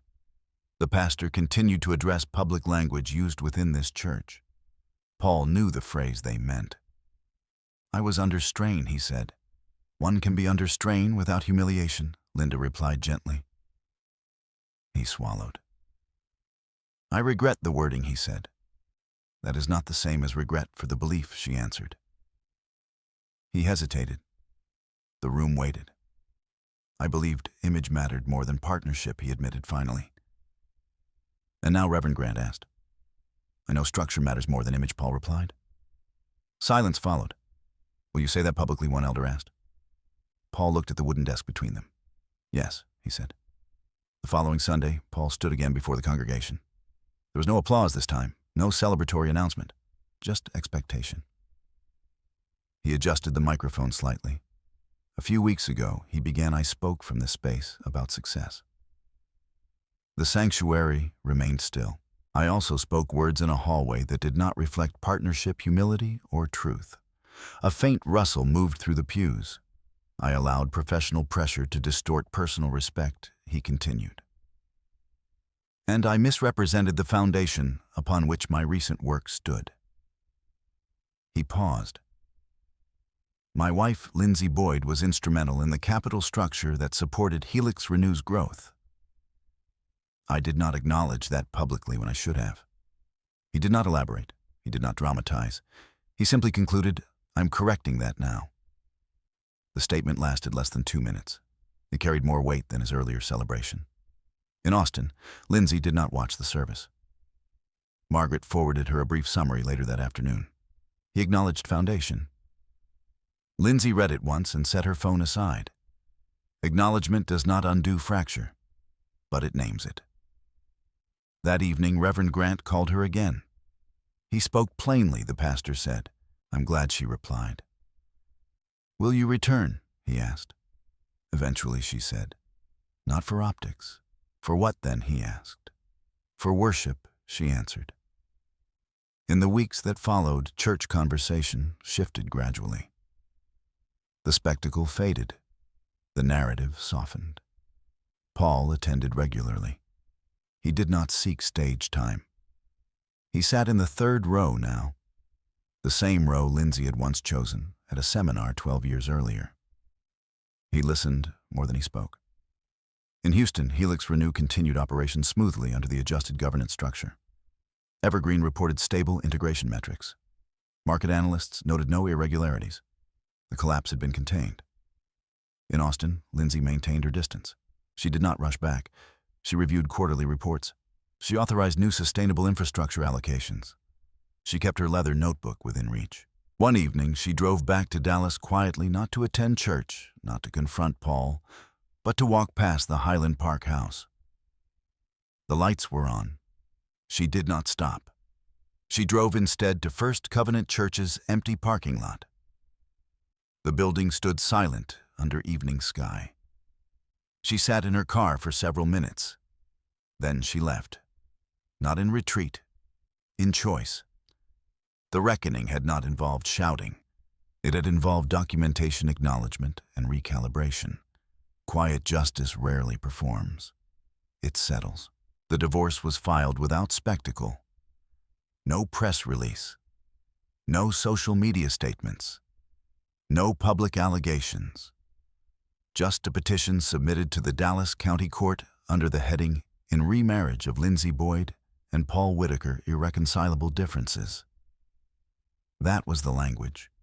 It did not mention capital structures, beneficial ownership, or church corridors. It did not need to. Lindsey had delayed the filing for 6 weeks after the governance realignment at Helix Renew. Not out of hesitation, but out of order. She believed sequence mattered. First structure, then separation. Margaret Hale handled the paperwork personally. "Texas is straightforward on division," Margaret said during one of their meetings. But straightforward doesn't mean simple. Lindsey nodded. Most of the wealth associated with the marriage existed outside traditional marital accumulation. Boyd Capital Trust had been established long before she met Paul. Blue Harbor Strategic Holdings was a subsidiary entity controlled by that trust. Helix Renew equity, though tied to recent growth, traced back to Boyd Capital infusion. Paul's personal earnings and advisory fees were documented separately. The math was clean. Emotion was not. Paul received the filing on a gray Thursday morning. He read the first page slowly, then flipped to the final signature. Lindsey Boyd. The signature looked the same as it had on Evergreen certification. Steady. He did not call her immediately. Instead, he called Thomas Caldwell. "She's filing," Paul said. Thomas paused. "Are you surprised?" he asked. "No," Paul admitted. "Do you intend to contest?" Thomas continued. Paul leaned back in his chair. He thought about the apartment in Austin, about the way Lindsey had said authorship mattered more than image, about the church apology that had felt necessary but incomplete. "No," he said. "I won't contest." "Then we negotiate respectfully," Thomas replied. Respectfully. The word felt heavier now than it once had. Negotiations began within days. Margaret and Thomas met in a neutral conference room in downtown Dallas. Lindsey attended virtually from Austin. Paul attended in person. There were no raised voices, just spreadsheets. Margaret began. "As documented, Boyd Capital Trust and its subsidiaries remain separate property," she said. "We are not seeking redistribution of Paul's independent earnings." Thomas nodded. "We acknowledge trust separation," he said. "We request clarity regarding shared assets acquired during the marriage.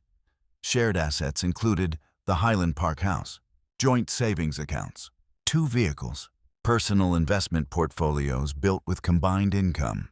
Those numbers were modest compared to Boyd Capital's reach. But they represented shared life. Paul spoke quietly. "I don't want half of what isn't mine," he said. Margaret glanced briefly at Lindsey's image on the screen. "Then let's proceed proportionally," Margaret replied. They agreed quickly on the house. Lindsey would not retain it. She had no desire to return to a space shaped by assumption. Paul would purchase her share at fair market value. The joint accounts were divided evenly, vehicles assigned without dispute. There remained one delicate issue.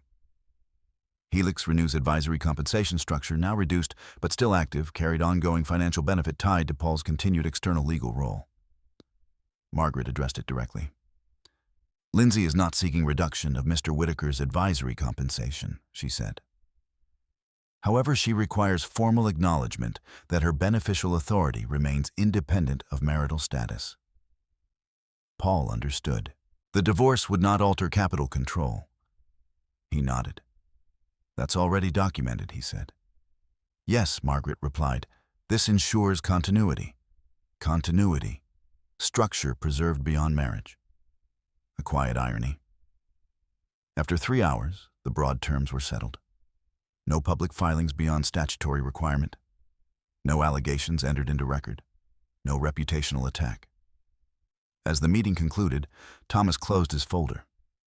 "This is unusually civil," he said. "It's accurate," Margaret replied. "Accuracy again." After everyone left, Paul remained seated alone in the conference room for several minutes. He stared at the empty chair where Lindsey's image had been projected. He realized something then, not about money, not about equity, but about narrative. For 12 years he had believed marriage was a shared ascent. He now understood it had been parallel construction. He had built upward. She had built beneath. And when the structures diverged, foundation did not collapse. It withdrew. In Austin, Lindsey closed her laptop and sat quietly in her apartment. The oak trees outside were nearly bare now. She did not feel relief. She felt alignment. Marriage had become entangled with narrative distortion. Divorce in this instance was administrative clarity. That evening, Paul drove back to Highland Park one final time before formal transfer of Lindsey's share. He walked through each room slowly.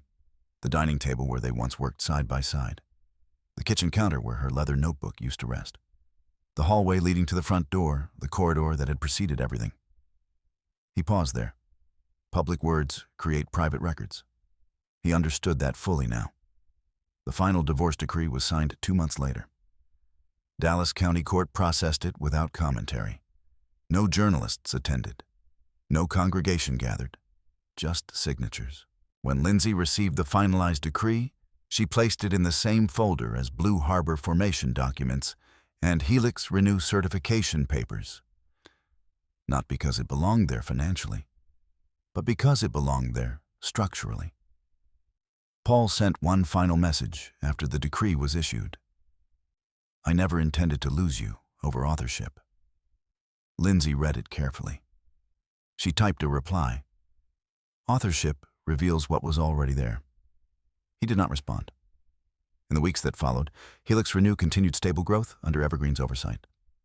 Boyd Capital expanded renewable allocations quietly. Gregory Shaw prepared reports for Lindsey with familiar efficiency. At First Covenant Church, the congregation adjusted to new rhythms. Paul attended regularly. Lindsey did not yet. Divorce did not bring spectacle. It brought recalibration. And recalibration, when done deliberately, leaves less wreckage, but more truth. The marriage had ended without courtroom drama, without accusations, without revenge. It had ended the way it had unfolded, on paper. Paul's withdrawal from Helix Renew was not announced as a resignation. It was described as a strategic transition. The press release was brief and courteous. Helix Renew Energy announces the transition of Paul Whitaker from external legal advisor to independent consultant as part of the company's ongoing governance realignment following its partnership with Evergreen Grid Corporation. No mention of misalignment. No reference to capital authority. Just transition. The board vote had taken place quietly the week prior. Evergreen's compliance team had recommended a further narrowing of executive-adjacent roles to eliminate lingering perception risks. Gregory Shaw had presented the recommendation without emotion. For full stability, he said capital governance and legal advisory must remain fully independent. Daniel Mercer had looked at Paul before speaking. "This protects valuation," Daniel said. Paul had nodded. He no longer argued with structure. He signed the transition agreement without requesting negotiation. The compensation package was modest consulting hours, capped no board access, no investor-facing role. It was not punitive. It was precise. When the press release went live, industry reaction was muted. Analysts categorized it as normal post-acquisition consolidation. In private legal circles, the interpretation was clearer. Paul Whitaker had moved from central strategist to peripheral consultant within 12 months. And yet no scandal had attached to his name. No investigation had followed. No bar complaint had been filed. Because correction had preceded exposure. In Austin, Lindsey reviewed the press release with Gregory via video conference. Evergreen insisted she asked. "Yes," Gregory replied. "Their integration policy prefers clean separation." And Helix Renew, they complied. Lindsey nodded. Good. She did not smile. She did not gloat. She simply closed the document. Blue Harbor's equity remained intact. Boyd Capital's portfolio continued expanding. Renewable infrastructure had proven profitable and stable under Evergreen's operational discipline. Structure held. Later that afternoon, Gregory forwarded minutes from the latest Helix Renew board meeting. One line stood out. Blue Harbor Strategic Holdings will maintain board representation through designated proxy. That proxy remained Gregory. Lindsey had never taken the seat publicly. She did not need to. Her authority did not require visibility. Meanwhile, Paul packed the last of his Helix Renew documents into a slim briefcase. He removed his nameplate from the advisory office he had occupied once a week. The receptionist offered a polite smile. "Best of luck, Mr. Whitaker," she said. "Thank you," he replied. There was no bitterness in his voice, just distance. Outside, Houston traffic moved as it always did, indifferent to personal recalibrations. Paul drove back to Dallas without turning on the radio. He did not call anyone. He did not draft a public explanation. He allowed the transition to remain what it was, structural. At First Covenant Church, word of the transition circulated gently. Some members framed it as strategic scaling. Others sensed something deeper, but chose not to probe. Reverend Grant had learned restraint. He did not reference Paul's career in sermons anymore. He focused on humility, stewardship, quiet service. Paul now sat in the third row consistently. He no longer sought introductions to visiting entrepreneurs. He no longer volunteered to speak at business forums hosted in the fellowship hall. He listened. He sang softly. He left before the informal networking circles formed. One Sunday afternoon, Linda Carver approached him near the parking lot. "You're quieter lately," she observed. "I'm learning to be," he replied. She studied him briefly. Sometimes learning costs something, she said. "Yes," he agreed. In Colorado, Lindsey finalized the purchase of a modest property near Boulder, wood-framed understated, surrounded by pine trees and wide sky. She did not announce the move publicly. She transferred Boyd Capital operations to a remote structure that required her presence only quarterly in Texas. The house was smaller than Highland Park. Intentional. Her furniture fit easily. The leather notebook occupied its familiar place on a simple wooden desk near a window overlooking open land. One evening, she reviewed Boyd Capital's quarterly summary. Helix Renew equity had stabilized at a higher than projected return. Evergreen's operational integration had reduced volatility. The initial $68 million infusion now represented significantly expanded valuation leverage. She closed the report and stepped outside. The Colorado air was thin and cold. She breathed slowly. Not triumphant, not regretful, aligned. Back in Dallas, Paul began accepting smaller consulting assignments, regional compliance reviews, contract audits for mid-sized firms, occasional arbitration advisory work. His income decreased. His schedule simplified. He noticed something unexpected. He slept better. Without the pressure to narrate ascent, without the need to project dominance, his days felt less performative. One evening, he received an email from an industry contact heard about the Helix Renew transition. Interested in discussing renewable compliance restructuring for smaller municipal projects, the work was not glamorous. It was real. He accepted. Months passed without public incident. Blue Harbor maintained its board proxy. Gregory continued sending Lindsey structured summaries. Evergreen reported steady growth in grid modernization projects across 3 states. Paul's name appeared occasionally in local legal publications, advisory roles, continuing education panels. Nothing grand. No scandal shadowed him, because scandal requires denial. And he had stopped denying structure. In Colorado, Lindsey drove into Boulder one morning and passed a small community church. She did not stop, but she did not avert her eyes either. Her relationship with faith had not fractured. It had clarified. Faith, like capital, required alignment. One evening, Paul wrote a short note, handwritten this time. He mailed it to Lindsey's new address, obtained through formal forwarding documentation. The envelope arrived on a quiet Tuesday. Lindsey opened it without urgency. The note was brief. I've stepped away from Helix Renew entirely. It felt appropriate. I'm rebuilding smaller, but honestly, I wanted you to know I understand what foundation means now. No request, no appeal, just acknowledgement. She folded the note once and placed it inside her leather notebook. Not as relic, as record. Foundation intact. Authority transitioned. Marriage concluded. No courtroom spectacle. No vindictive exposure. Just structural withdrawal. And in that withdrawal, something steadier remained. Not image, not applause. Foundation. The final meeting was not required by law. The divorce decree had been signed.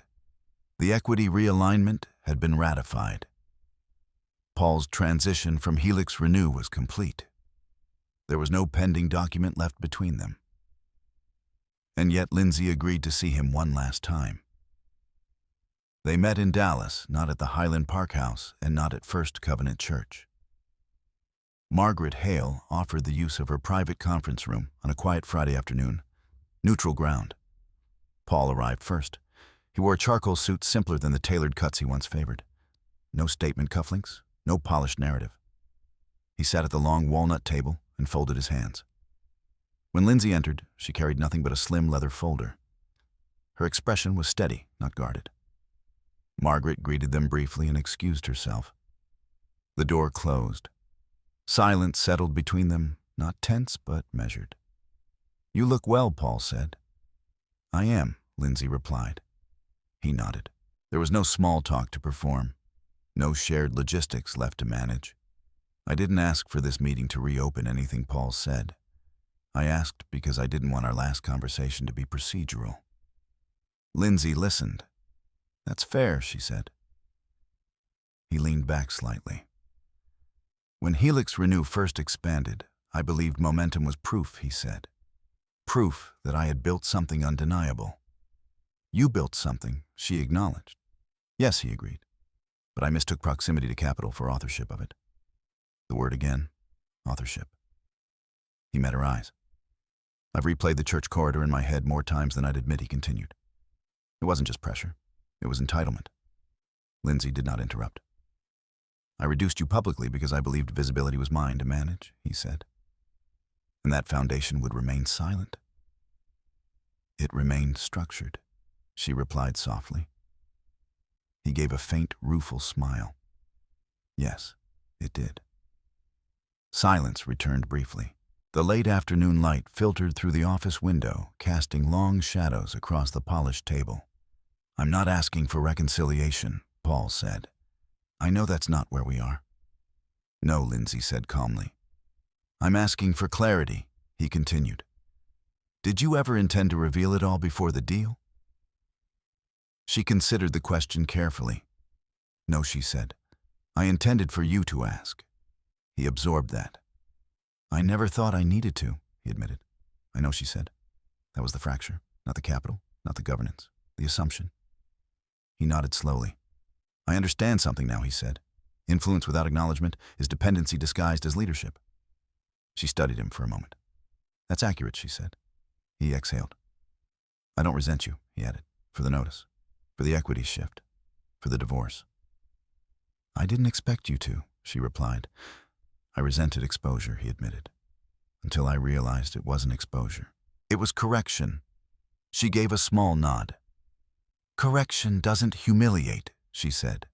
"It clarifies." He looked down briefly at his hands. "I've taken smaller cases," he said. "Municipal compliance, mid-tier restructuring. It's quieter." "Does that trouble you?" she asked. "It used to," he answered. "Now it feels honest. Honest." The words settled gently between them. Lindsey opened the slim folder she had brought. Inside was a single sheet of paper, an acknowledgement prepared by Margaret but never filed. It stated simply that all outstanding financial matters between Lindsey Boyd and Paul Whitaker had been resolved in good faith without pending dispute. "I don't need this signed," she said. "It's redundant." Then why bring it, he asked. To show you something, she replied. She turned the paper toward him. There was a blank signature line beneath her name. I'm not asking you to sign, she said. I'm showing you that nothing is pending. He looked at the blank line for several seconds. No leverage left, he said quietly. No leverage needed, she corrected. That distinction mattered. He looked up. What do you need from me? He asked. She closed the folder. Nothing, she said. The simplicity of it struck him more deeply than accusation would have. You don't need apology, he asked. You've already acknowledged, she said. You don't need restitution. There was no theft, she replied. You don't need vindication. She shook her head slightly. Documentation provided that, she said. He studied her carefully. I never needed your name to build anything, she said gently. But I needed you to know that. He remembered that sentence. He had once believed it was pride. Now he understood it was truth. I know it now, he said. They sat in silence for a few moments longer. There was no anger in the room, no unresolved tension, only conclusion. He stood first. So this is it, he said. Yes, she replied. He extended his hand, not as a former husband seeking intimacy, as a professional acknowledging closure. She took it. Their handshake was steady. No tremor, no hesitation. At the door, he paused. Lindsey, he said. She turned. I hope Colorado is quiet, he added. It is, she said. That suits you. It does. He nodded once and left. The door closed without sound. Lindsey remained in the room for another minute. She did not cry. She did not smile. She simply gathered the folder and stepped out into the hallway. Margaret waited near her office. All settled, Margaret asked. Yes, Lindsey replied. Anything unresolved? Margaret pressed. No, she said. Outside, the Dallas sky had begun to soften into evening. Lindsey walked to her car and paused before entering. The city looked the same. Traffic flowed, buildings stood. Nothing external marked the ending. But internally, the structure had completed its cycle. Marriage had begun in partnership without full acknowledgement. It ended in clarity without spectacle. No humiliation returned, no public retaliation, just departure. And departure, when chosen deliberately, carries dignity. Lindsey drove toward the highway leading north. Not toward Highland Park, not toward First Covenant Church, toward the airport, toward Colorado, toward a life that did not require correction. Behind her, Dallas continued. Ahead of her, open sky, foundation intact. 1 year later, no one at Helix Renew mentioned the corridor at First Covenant Church. The company's quarterly earnings call focused on grid expansion metrics in Arizona and municipal storage contracts in Nevada. Evergreen Grid Corporation's integration strategy had proven efficient. Shareholder confidence remained stable. Blue Harbor Strategic Holdings retained its position. Boyd Capital Trust, quiet as ever, had diversified further water infrastructure. Rural broadband, renewable storage in colder climates. The foundation had not only held, it had grown.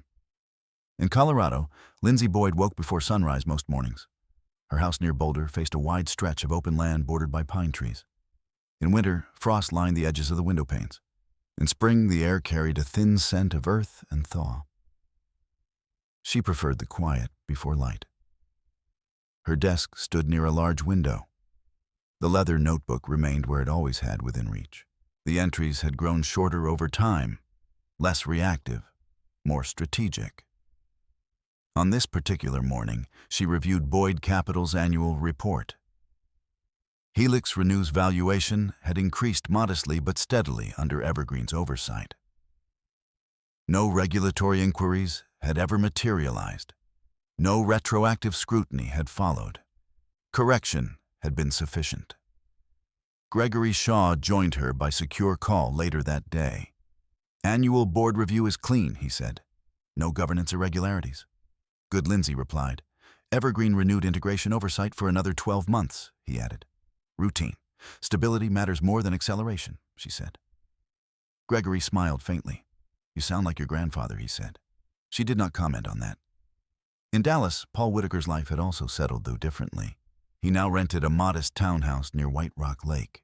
His consulting practice focused on regulatory compliance for mid-sized renewable firms, too small to attract national counsel, but large enough to require precision. He worked alone more often. His calendar contained fewer high-profile meetings. He noticed something unexpected in the change. Clients listened more carefully when he spoke without theatrics. He no longer referenced my deal or my capital architecture. He spoke about documentation, about alignment, about avoiding assumption. The language had simplified. At First Covenant Church, Paul remained a consistent presence, but not a central one. He no longer stood near the front pews. He no longer accepted invitations to speak about entrepreneurship and faith. Instead, he volunteered occasionally in the church's legal aid outreach program, helping low-income members review contract disputes and lease agreements. No one applauded. No one introduced him as the architect of anything. He did not seek it. One Sunday afternoon, Reverend Michael Grant joined him in the church courtyard.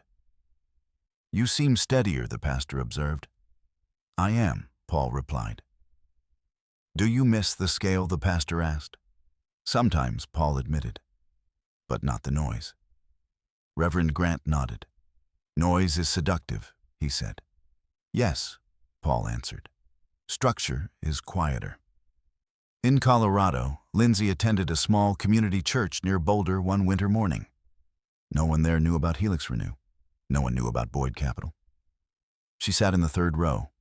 The sermon spoke about stewardship, not of wealth, but of influence. She listened. After service, no one asked about her portfolio. No one referenced past events. She appreciated that. Her life had narrowed intentionally. Fewer public engagements, more long-term strategy, more distance from applause. She continued investing in renewable infrastructure, but she also expanded into community water systems and rural connectivity projects, unlikely to make headlines, but certain to outlast trend cycles.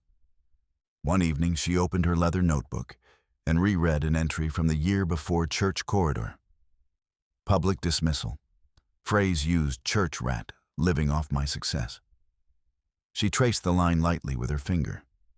Then she turned to the most recent entry: annual report stable. Governance intact. No pending disputes. She closed the notebook gently. There was no satisfaction in the contrast. Only perspective. In Dallas, Paul received a small envelope in the mail. Inside was a formal invitation to a regional legal conference panel discussion on ethical representation in capital structuring. The topic felt almost ironic. He considered declining. Then he accepted, not to reclaim narrative, but to contribute quietly. At the conference, he spoke briefly about the importance of distinguishing legal counsel from capital origin. Documentation, he said, is not just protective, it is clarifying. When representation blurs, authorship risk follows. He did not reference personal history. He did not dramatize lessons. He spoke plainly. Afterward, a young attorney approached him. "How do you avoid overstepping when you're close to the capital?" she asked. Paul paused before answering. "You ask," he said simply. Back in Colorado, Lindsey drove through the mountains on a clear afternoon. The sky stretched open and unburdened. Her phone buzzed once, a notification from Boyd Capital's quarterly dashboard. Growth projections adjusted upward slightly. Nothing dramatic, nothing explosive, sustainable. She turned off the notification and kept driving. There was no audience on the mountain road, no applause, no correction required. The narrative had long since settled into structure. In Dallas, Paul walked alone along White Rock Lake one evening. The water reflected the dimming sky. He thought about the word authorship again. Not as possession, but as acknowledgement. He did not resent Lindsey. He did not romanticize the marriage either. He understood now that partnership without recognition becomes imbalance. An imbalance, if left unnamed, eventually corrects itself, quietly. The church corridor remained part of his memory, not as humiliation, as turning point. 1 year after the deal, Helix Renew announced expansion into 2 additional states. Blue Harbor's proxy vote supported the move. Gregory sent Lindsey the documentation. She approved it electronically. Her name did not appear in the press release. It did not need to. The foundation had never required applause, only structure. That winter snow fell softly outside Lindsey's Colorado home. She stood at the window and watched it gather along the pine branches. Her life was smaller in public scale, larger in private clarity. She did not feel victorious. She felt aligned. The story had never been about revenge. It had been about record, about contracts, about ownership clarified before exposure demanded it.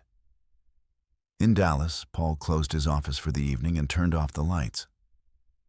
He locked the door himself. No assistant, no entourage, just keys. He walked to his car under the glow of streetlights. No one recognized him. No one needed to. He had learned what structure costs and what it preserves. 1 year later, nothing dramatic remained. No headlines, no spectacle. Only 2 lives recalibrated by documentation and silence. Foundation intact. Dignity preserved. Noise reduced. The story did not end loudly. It ended accurately. If you've stayed through this entire story, you already understand something. Most people learn too late. Power doesn't have to shout, and justice doesn't need spectacle. Sometimes strength looks like silence. Sometimes correction looks like paperwork. Sometimes dignity means walking away without trying to win the room. If this story resonated with you, take a moment and share where you're watching from and what time it is where you are right now. It's always grounding to see how many different places quiet strength reaches. And if you value stories about integrity, structure, and the kind of justice that arrives without applause, consider subscribing so you don't miss the next one. Not for drama, for clarity.